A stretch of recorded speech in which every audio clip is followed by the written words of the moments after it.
धाड़ी दर्शन व्यवस्थावली को नहीं प्रतिहारी निजोग सह श्रीमंदिर प्रशासन आलोचना सरिला। व्यवस्थावली कार्यकारी जिलापाल अध्यक्षतार एक कमिटी गठन होईछि, जेउथिरे सदस्य रहिछन्ति एसपी, कमांडर, नीति प्रशासक।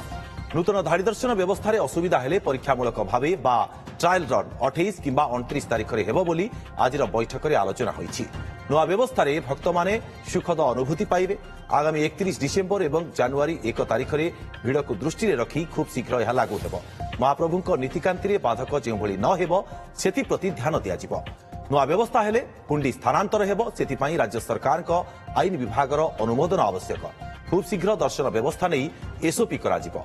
नूतन दर्शन व्यवस्था को सेवायत माने स्वागत करिसेंती आजिर बैठक में। भीतरकाठ दर्शन जो भली चली जो समय होउछि ताहा ही जारी रहिबो। आगामी दिन में परिचालना कमिटी गठन हेबा परे विस्तृत आलोचना हेबो बोली कहिसेंती श्रीमंदिर मुख्य प्रशासक अरविंद पाढ़ी। सेपटे प्रतिहारी निजोग पक्षरु अनेक प्रस्ताव श्रीमंदिर प्रशासन को दिया जाइछि। विभिन्न प्रस्ताव आसला पुंखानुपुंख भाव में सबुजाक आलोचना होता।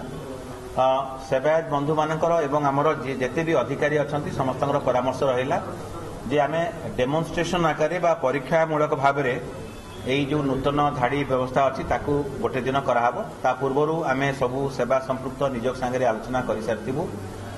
ट्रायल रन बा डेमोन्स्ट्रेशन आम आशा करुँ आज है 23 तारीख पाखापाखि 28 कि 29 तारीख बेलू से डेमोन्स्ट्रेशन बा परीक्षामूलक करने चेष्टा करुँ। महाप्रभु जदि निर्देश निश्चित भाव में करूँ एवं भक्त एवं श्रद्धालु माने यही नुआ व्यवस्था गोटे सुखद अनुभूति अनुभव करेंगे बोली सबू सेवायत माने आमको कही।